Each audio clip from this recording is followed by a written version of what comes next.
So, well, let's see. I've called this event a number of different things. So, How to See in the Dark was the one title I started with at some point. Another was Resilient Leadership, and another was Thriving in Dark Times. I think they all go together in some great mix that I'm going to unpack a little bit with you here during this time. So let me just start by settling my own self in here with you and thanking you for taking the time at whatever hour of the day or night it is for you, depending on where you are, to cross over this particular threshold with me, to let me speak into your listening. I know some of you I can see down the list here, and some of you I don't know, and therefore you probably don't know me. So let me just say a little bit about me.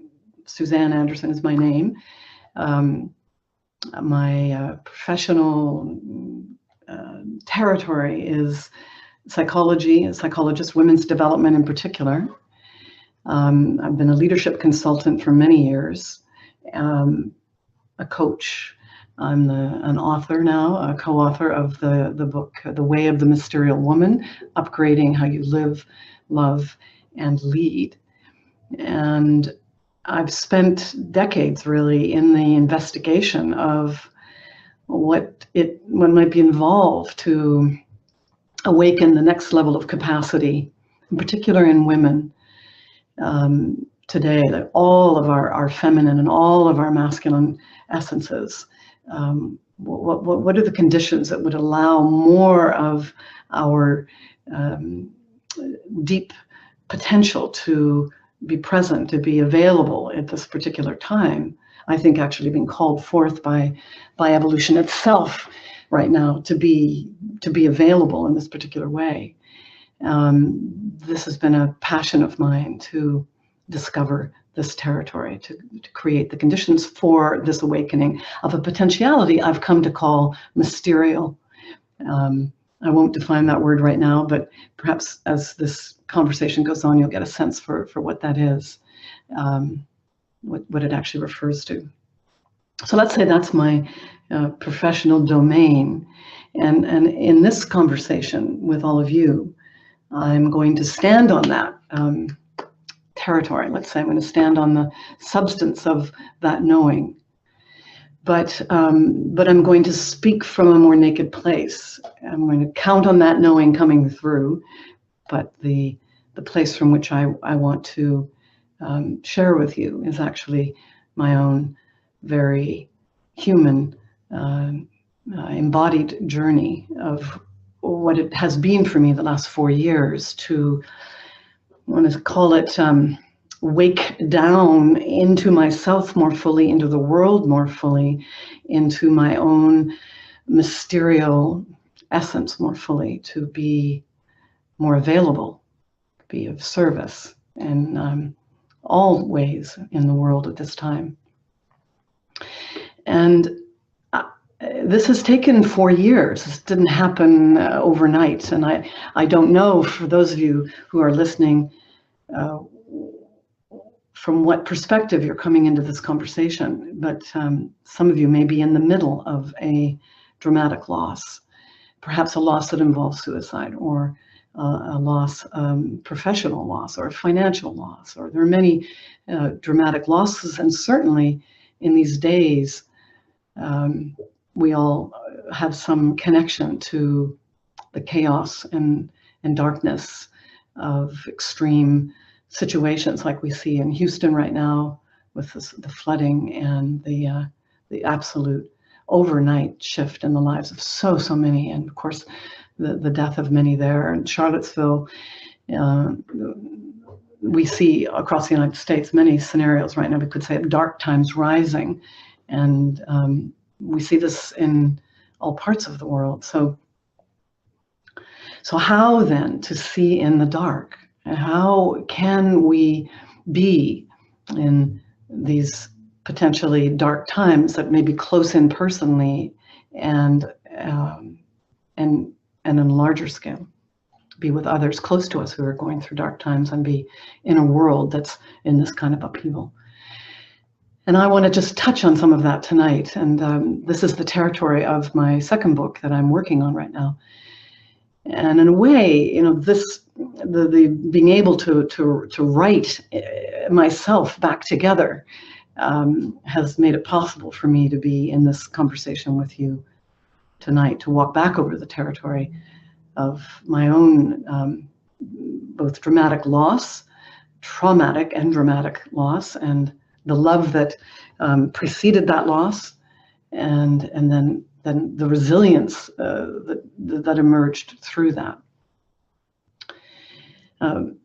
Dina Metzger said something I think is quite lovely. I'd like to read, a writer and psychologist herself. In the process of discovering our story, we restore those parts of ourselves that have been scattered, hidden, suppressed, denied, distorted, or forbidden. And we come to understand that stories heal. We are like a broken vessel, and story has the possibility of gathering us up again. I really relate to this. We are like a broken vessel, and story has the possibility of gathering us up again.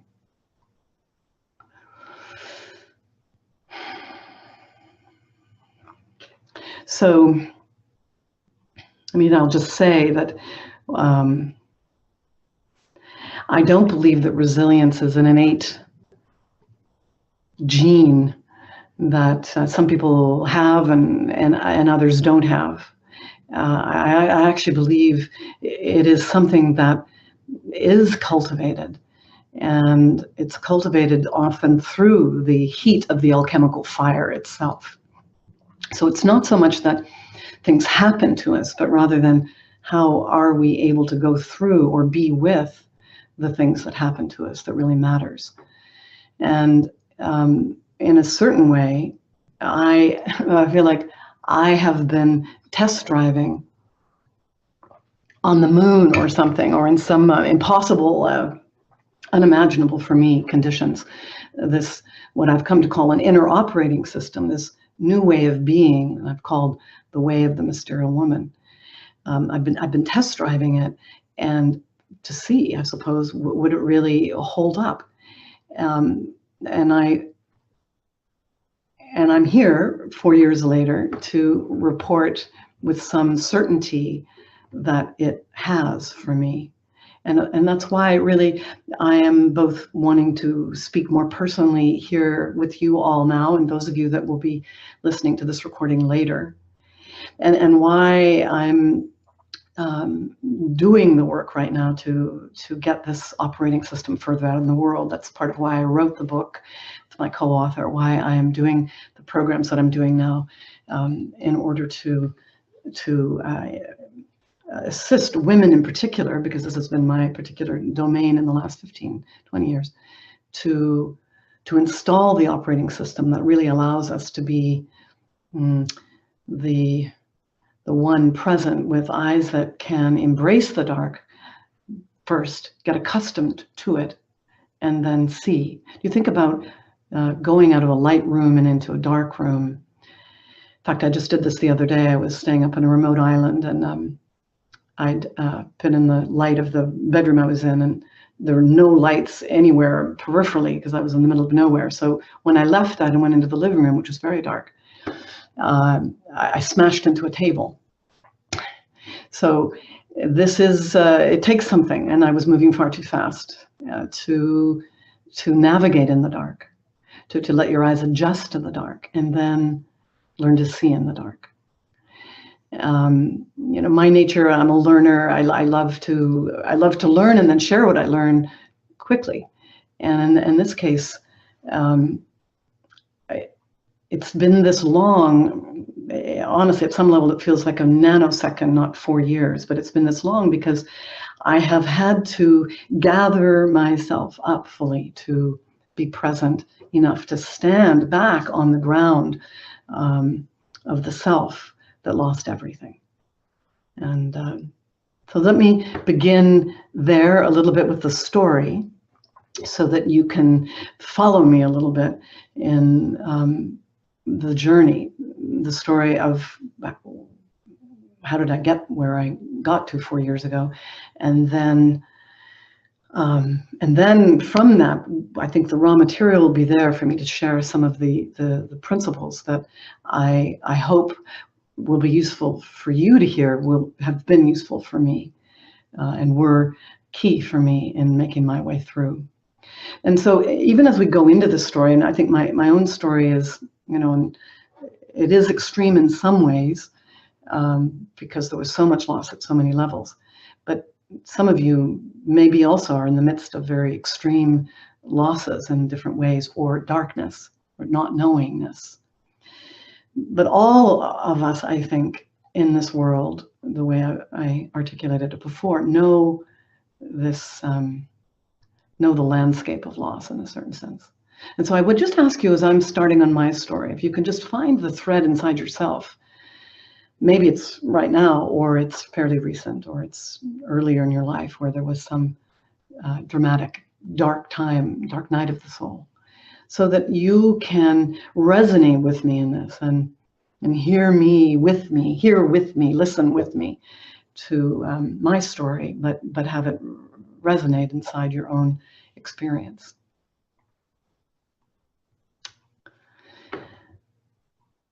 So,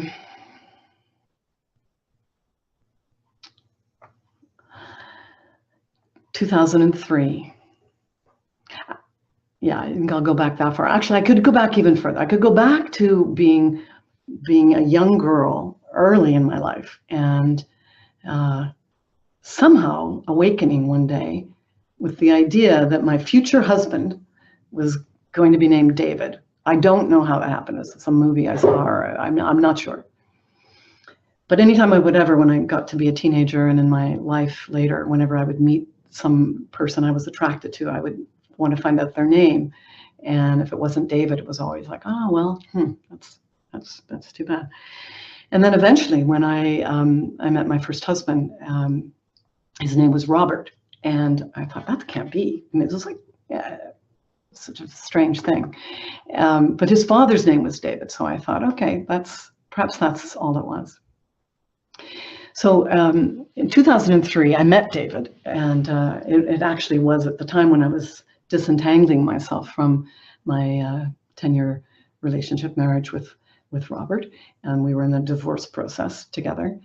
I was in my late 40s, and when I met him, it was like I'd been, Rumi has this wonderful way, he talks about, your beloved has been in you all along. Like I was in some ways moving toward him all along in my life. And I think that's true. There was a sense of enormous recognition in both of us, actually, when we met. And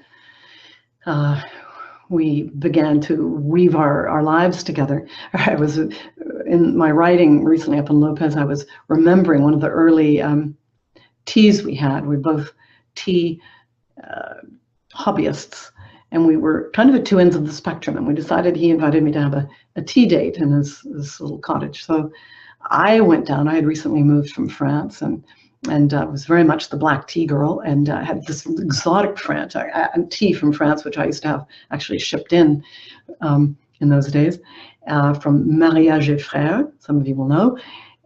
So I take my black tea and my dairy and my milk and raw sugar, and I baked scones, glutinous scones, and I took my little basket down there. And David appeared with his green tea, which is the other end of the tea spectrum, certainly no dairy to go in it, and mochi, which are these little tea treats, or Japanese tea treats that are sort of gooey, gelatinous things. And I remember seeing these two come together and thinking, now this is interesting. We have got the whole spectrum covered here, just in the tea zone.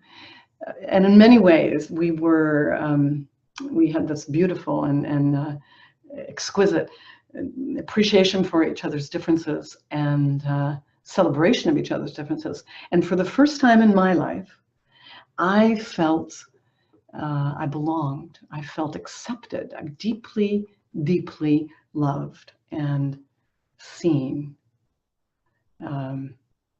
And I can say, in a strange way, the 13 years with David and this deep loving and belonging, sense of belonging, is actually healed things, some of my own earlier wounds, and gave me the structure I needed to actually make my way through the way that he left. This feeling of belonging was profound for me. Like I had this with my mother. She died also very tragically at a very young age. I was just turning 30 and she was in her 50s, and she died of a heart attack. She was my dry ground, the place that I would sort of rest. And David was my second real dry ground. Our lives together were very good. And in 2009, we had an amazing sacred ceremony wedding on this beautiful property that we had on Vashon, 17 acres, with beautiful retreat center, kind of sanctuary, really, with antique Indonesian temples and tea houses. And it was really quite an extraordinary place that we lived, and the wedding, this real sacred union of yin and yang coming together, happened. And then in 2012, I was myself in the final stages of working with my business partners and my co-author to complete the book that we were working on. We had finished the manuscript. And we were getting ready to launch our first program after years of a couple of years, actually, of pulling back from running our transformative women's leadership programs in order to actually write the book and get this code that we had discovered, this sort of a liberating pathway for women further out in the world than we could ever do with people doing our programs. So it was an exciting time. It was a very, dynamic time. So as we approached the end of the year, it was also the time that David's niece, Claire, wonderful niece, was, we were preparing for a wedding in early January, and to the son of his closest friend in Indonesia, who he'd had managing his store. So Claire and Chris had met and were deeply in love. And so there was the excitement of this wedding coming, and the group from Indonesia, the family from Indonesia arriving. So all of this was happening as we went into the end of the year. And then I'll just back up to say that when David turned 60 in October, he began to suffer with tinnitus.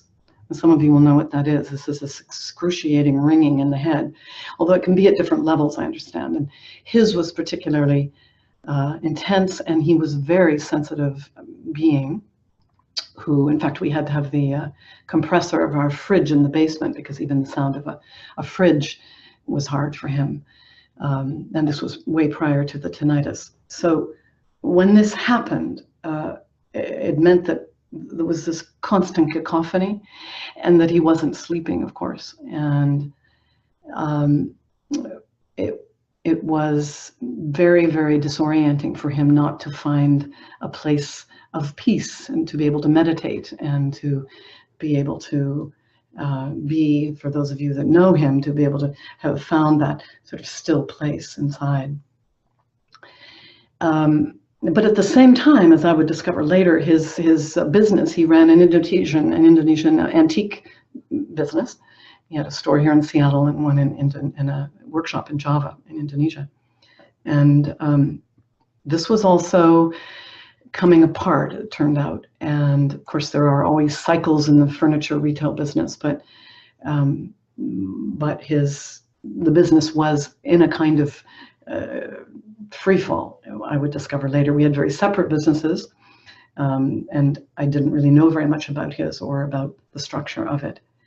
So I just give that background to say this he began to, in the suffering time, to be a little more depressed. And this is important to distinguish the David I was with for 13 years from the David earlier. And earlier in his life, he told stories of when he was younger, in his 20s, considering suicide and wasn't sure he wanted to stay here. And so some kind of ambivalence about being alive was already present in him. But they were stories of a David from another time. In our time together, I rarely experienced him as depressed. And I want to distinguish this because I think this is sometimes suicide does not always arise out of the dark well that you can see. It can be held very quietly and privately inside the heart and mind of another, as I, of course, found out. So the night of the rehearsal dinner, or the night of actually the night, 2 nights before the wedding, we were all out celebrating at his sister's. The Indonesian family were here, and David really was the life of the party, and toasting everybody, and shared on the way home that it was the first time that he'd actually felt he did not, the suffering of the tinnitus, that it somehow went into the background, and it sort of felt like, well, we're going to be able to get through this. We're going to find a way to manage this together. But the next morning he woke up. This was January 3rd now, 2013. He woke up he did not sleep that night, and he woke up very depressed. And when I left for work, and we talked about how when I came home, we'd have hors d'oeuvres and we'd get through this, and the excitement of the wedding that was coming, and all of this. So I left for work and communicated a few times during the day. The last communication I actually had with him was a text on the boat on the way over in the morning when it was a beautiful sunrise, and I texted something and sent him the photo and said I loved him, and his last text back to me was to let me know he loved me. And when it was odd not to hear from him during the day.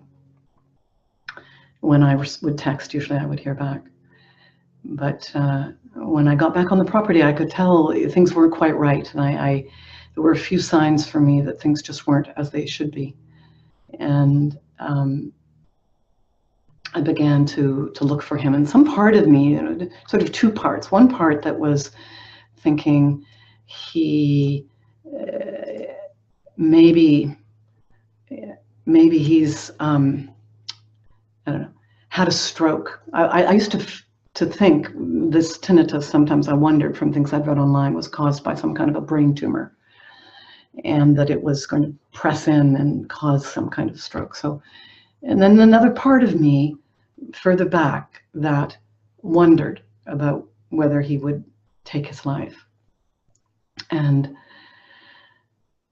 that was far back, but later I could admit that I had that thought and notice it in reflection.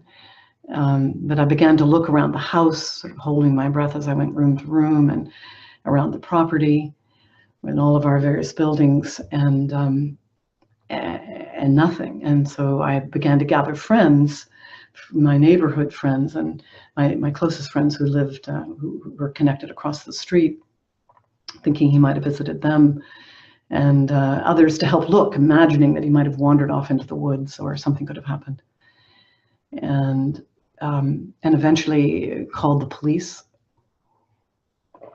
because I felt I needed more people to be involved in a search and rescue kind of situation. And around 10 o'clock at night, we found him. Actually, one of my friends found him in the hot tub on a neighbor's property. And I remember getting that information from my other very good friend who he had called. And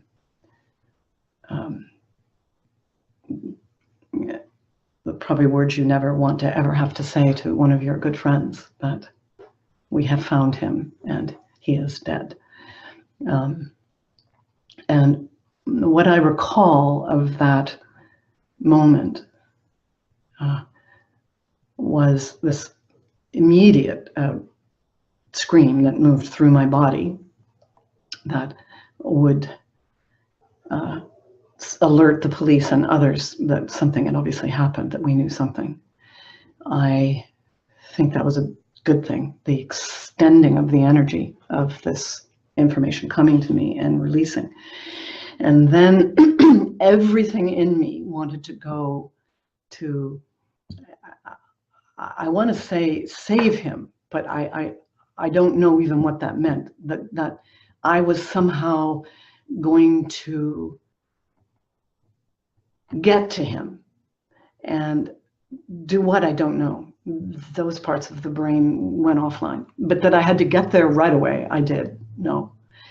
And as we drove down the driveway, I had my friend drive us, go down the driveway, and the police started walking ahead of us to stop us from going down the driveway because it was now a crime scene. And I jumped out of the car and grabbed a friend, a husband of a friend who's actually a long distance runner, and said, "We have to run." And I remember ripping past the police who were trying to grab a hold of me. And we were running in the pitch black dark in the pouring rain. Somehow, I do not know how, without breaking our own legs, down the driveway and over fields to get to the neighbors. And ultimately to pull David out of the hot tub.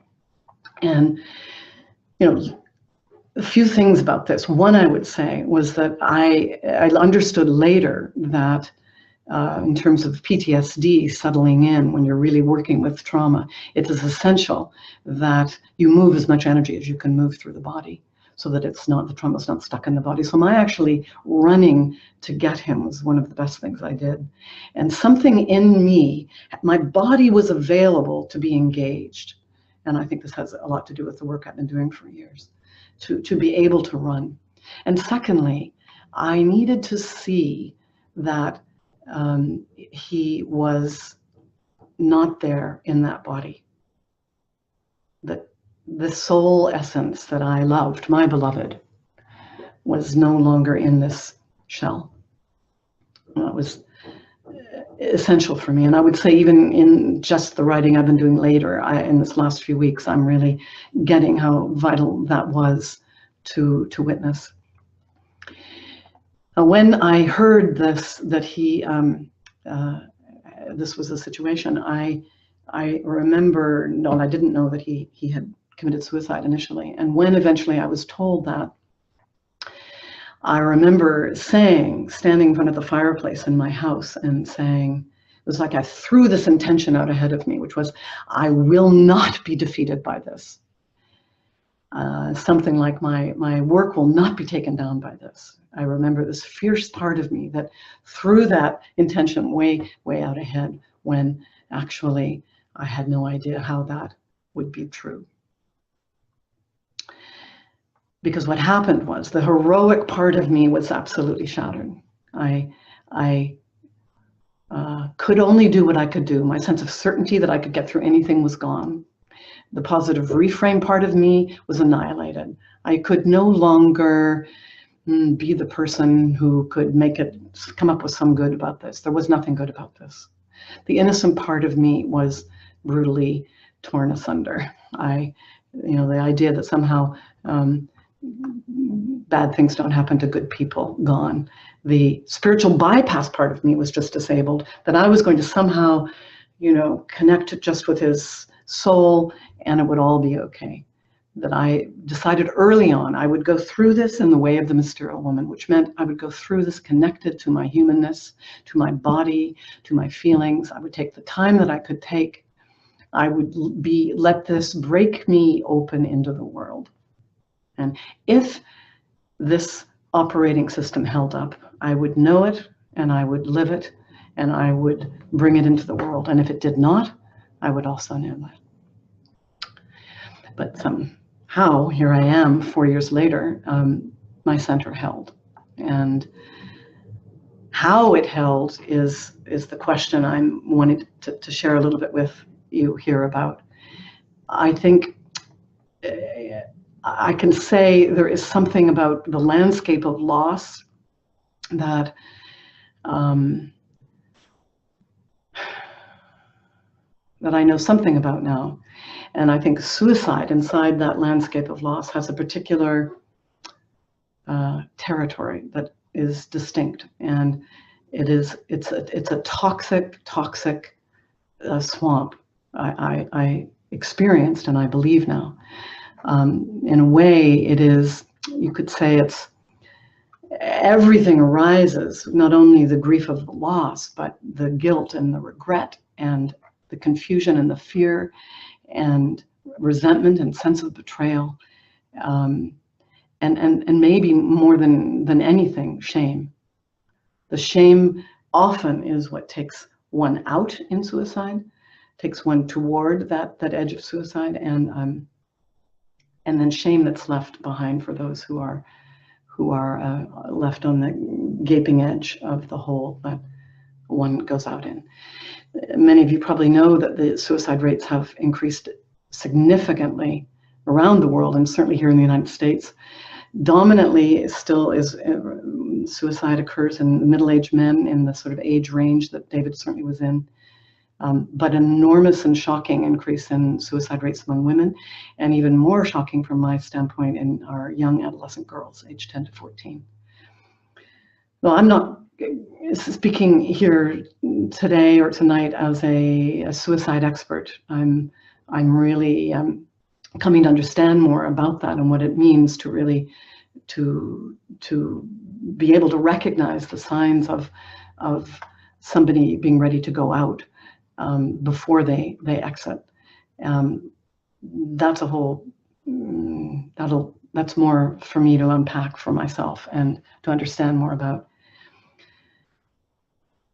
What I do know is that I guess what I want to share is what was the three. I've summarized these into three key principles. Honestly, I could, and in the book there are going to be many more, but for the sake of time here, I just want to talk about three now.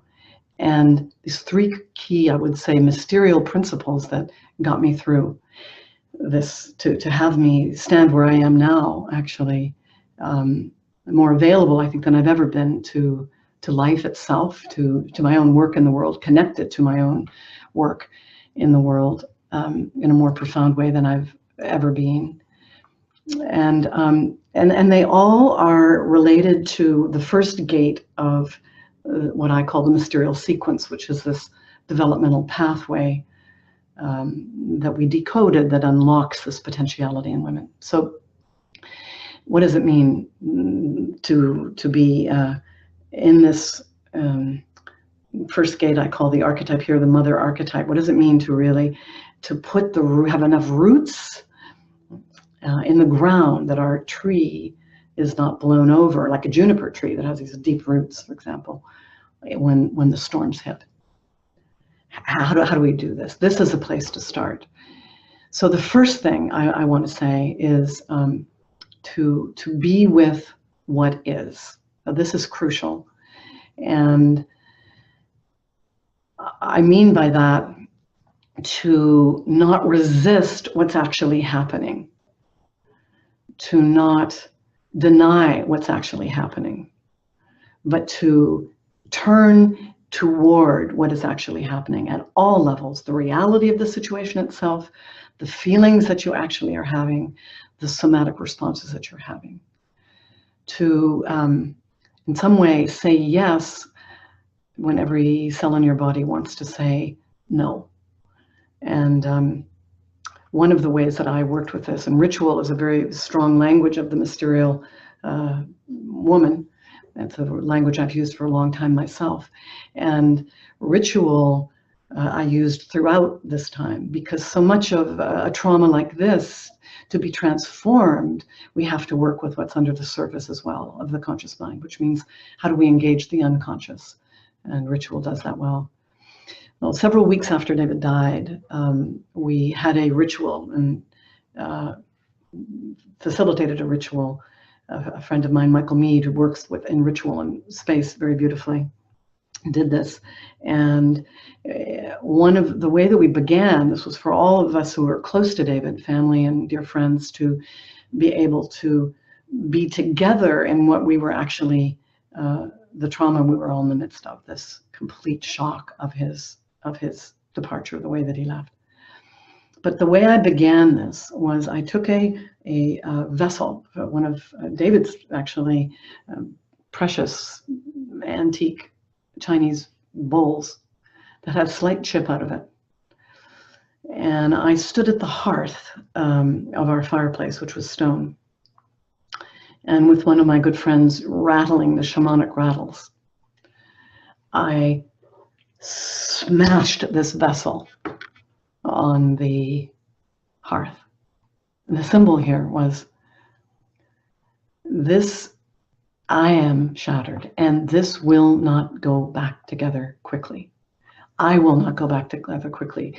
The world as I know it and as others of us know it will not go back together quickly. And let's not rush to try to get it back together quickly. In a way, it was a signal to myself saying, be with what is. Slow down, learn to see in the dark. So that when, in the grace of time, the pieces come back together, they might reform in a way that is even more whole. Let's say, more of me. This Leonard Cohen's song, there's a crack in everything, that's how the light gets in. So what if there really is some way that more of me, if I could learn to see in the dark, would come through? This is the receptive feminine that situates itself here in this first gate of the mother, to really receive the call that comes from the way loss could show up in extreme loss like I'm describing, but it could also be losses much less intense than this. For me, within 6 months, I had lost my beloved. The path that I saw in the future ahead of me, I had to close David's business down. That meant actually very quickly trying to sell our 17-acre estate on my home. That meant leaving the island. That meant all my financial resources that I thought I had were gone. Loss at every level, like being able to really be with that and see this as a threshold, calling me somewhere. Let me say, calling me forward. But first, I would have to bow down to this threshold. First, I would have to recognize it was big enough to warrant bowing down. So the self-compassion here to tend to oneself, be kind to oneself as you go through this kind of a loss, not try to get over it too fast. And then the second thing was the sense of not being alone, that you are not alone, but that actually what happened for me was a sense of love is everything, that it really was in the end all that mattered. Because when there is this kind of discontinuity, it certainly feels, and when you lose a beloved, like I can be more alone. I don't want to even be here sometimes, is how I felt. Why would I be alive still? What's life like without David? How will I do that? And what I found was a field just came around me. Now, I knew this theoretically, and I've done this work with women for years, but I had the experience on the other side of what it was to be held in a resonant love field. That is, all my friends, my dear friends, and my circles of women who I'd held for years, all came around me to hold me. It was extraordinary experience to let that happen, and to really get later understand, I think, the neuroscience of this, the way in which I actually had to let my own system vibrate to a coherence that I did not have. I was shattered. And if I would find my way through this, it would go through that river, even though this kind of the toxic shame, we could say, of suicide often makes people want to hide. And both those that are left, you know, how could you be the wife of someone who committed suicide?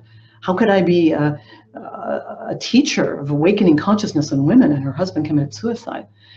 What it took for me to really stay connected to what I knew to be true about myself and let the true other, the field of friends and family, hold me in love, so I could remember myself in that way and not get sucked into that shame swamp. This is really key.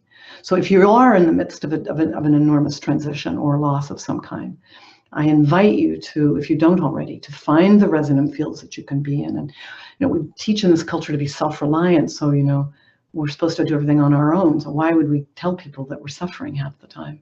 We should be able to get through this. And it isn't true, and it's an old and very, I would say, hyper-masculine model. And the feminine comes in and says, oh no, you know, there are going to be things to do, but let's do the things that have to be done from the heart field of love.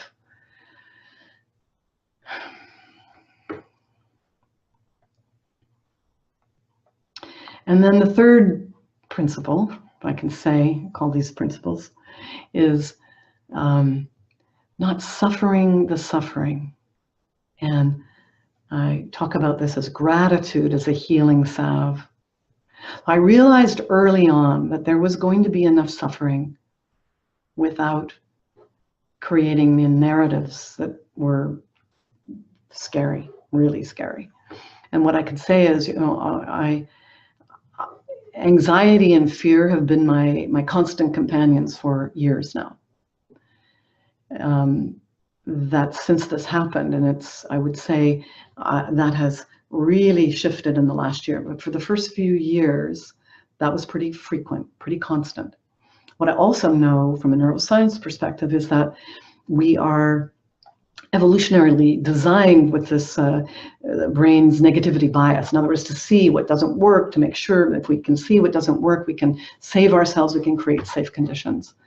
And certainly at 3 in the morning, that reptilian function wants to kick in, and I always could see myself living under the I-99 here in Seattle in a cardboard box at best, or you know, in a gone crazy, or who knows. I couldn't. There was nothing rational. There was nothing even sensible about the forces that would engage. And so, what I also knew, and I knew this well enough, and I practiced it well enough already over years, that I had it as a tool to engage, was that I had to get my prefrontal cortex on. I had to do things that stimulated the part of my brain that naturally goes off during trauma, and looking for what's positive, and gratitude is a way to do this in a situation, actually does this. You start to sort for what is actually here. So at 3 in the morning, when all of those worries would come in, I would, against everything in my reptilian structure that wanted me to stay in the lockdown, in the worst case scenario, I would require myself to say, I am in a warm bed. My friend is in the room next to me. I have food to eat. I have my cat beside me, or I know where I'm waking up tomorrow morning. It's like coming back into the present and being grateful for what actually is. Also meant that I oriented myself to always notice the kindness, or when kindness came in, or even when joy came in for a moment, to celebrate it, just like to fan that fire, to see it, to massage it, to knowing that the next wave would come and I would go down again. But to as much as I could actually start to create the neural circuits that would allow me to see the situation I was in ways that allowed wisdom to arise and allowed me to come up with creative solutions to unimaginable kinds of decisions that I had to make to get myself and others through this. situation. So I give you these, and my goodness, I'm looking at the clock going, I cannot believe the time. This is the trauma brain, I think, once I get into this. Thank you, by the way, in advance for being the first group I'm talking to about this, and for your patience with me as I figure out how to be more succinct in the future about this story. But I think where I want us to land here together, and I want to land, is in a recognition that resilience, the ability to see in the dark, comes by slowing ourselves down enough to cultivate that capacity. And that, interestingly enough, what's required to do that is also, in my research, what's required for women to really bring online these potentialities that have yet to be seen. And this is the mother gate, to really be able to come back and land in the ground of our being. I think the wisdom, or let me say the gifts, no, not the gifts, the offerings that come through the dark feminine, being able to be with and in and walk in the dark feminine. I am in the process of harvesting now, and I have been in the last couple of years. And I will continue to do that, I'm sure. I do feel this is an opportunity for many of us. And I doubt there's anybody on this call now who in some way isn't here because you can relate to love, loss, and the opportunity to transform in that heat. And I hope that what I've shared here now and what will come in the future as I start to write this book and do more blogging about this will be of help, will be of service. And there'll be some of you that will want to come into the work with me, and I would highly, highly welcome that, because as I said, I have some sense of the potency now of more than ever before, from an embodied sense of what it means to really open this channel inside for this innate potentiality to come through. And if you're interested in finding out more and being involved with me in my Mysterial Essentials course, which is starting in September, the end of September the 19th, I'm going to leave open an early bird rate for the next 2 days, so that anybody that gets fired up from this conversation can jump into that wonderful circle with me. It would be my just delight to have you all, have some of you with me. I would still, I recognize there are 3 minutes left here, and some of you will need to leave right at 6. And in the future, I'm going to make this a 90-minute webinar. But for those of you that do need to leave at 6, I thank you very much for being a listening field into which I could speak this story and some of the lessons learned by me. And if some of you can stay, I'll take a question or two before we close in maybe just a few more minutes past 6. So let me just see if there are any questions that have come through. And there is a hand up. So let me see how. So there is a hand up, and maybe Melissa, you can do that. You can let that person onto the screen. Absolutely. So let's see. We have Sally. Sally, I'm going to bring you on. It'll just take a moment to do so. And I'll have to give you your microphone permissions and your video. One moment. Sally. All right, Sally. Sure, and I can, yeah. Sally, are you able to turn your video on? The bottom left of your screen, if you're comfortable doing so.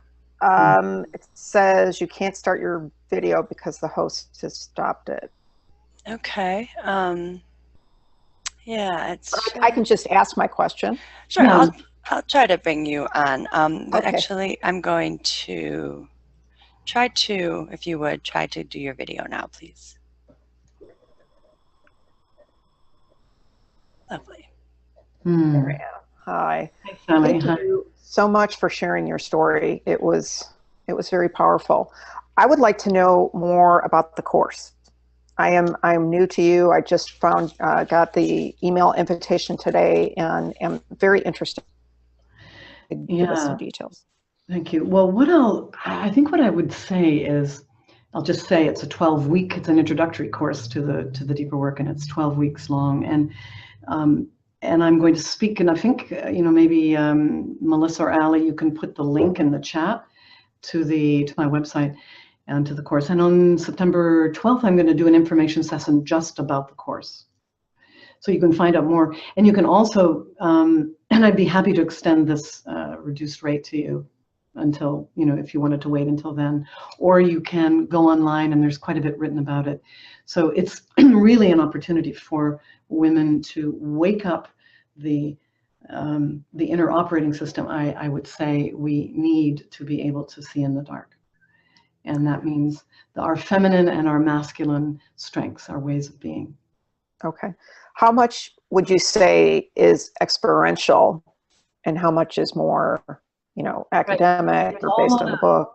It's all a bit of, but it's an online course. And so it is, I have you in field work between the sessions that are very experiential. Okay. I do movement with you in the session. So I'm teaching you actually some movements that relate to each one of the gates. So I think for an online course, it's quite experiential. Yeah, it's quite great. Yeah. Okay, thank you. It's great to meet you, Sally. Thank you. Nice to meet you. Thank you. And I see a question, a written question, that is, will you speak more of the moments in the night when you insisted gratitude with yourself? Was it a turning point? What or who supported you to this? Okay, yeah. Well, I would say, first of all, I had wonderful allies with me through this, my therapist and many other helpers that were working closely with me that guided me there. And this was something that I taught. I have been teaching for years, so I knew to do this.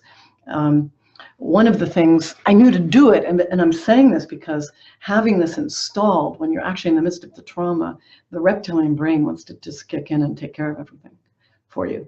And it does not have the most effective strategies. It has the old strategies. So one needs to have enough presence, and mindfulness is one of the key capacities to be able to do this. And I actually recorded an audio that I would say to myself, that I would turn on at night. That was the way that I spoke to myself. And in essence, it was inviting me to just be calm, to you are all right, you are well held, you are loved, you are okay, you are going to get through this, and in the morning we'll figure this out, and this is not the time. It was like a loving conversation I said as my own inner mother to the part of me that was freaking out. And by the way, that self-compassion practice, I sent out as, I think this, if you enrolled in the webinar, you should get it as one of the emails that you got from me afterwards. So it's there. And it's a very simple 4-step self-compassion practice that you can use. And I invite you to use it. It's literally very simple, but it is soothing for the limbic system. It settles the system enough that you have a little space that you can come back to center. So are there any other questions that I need to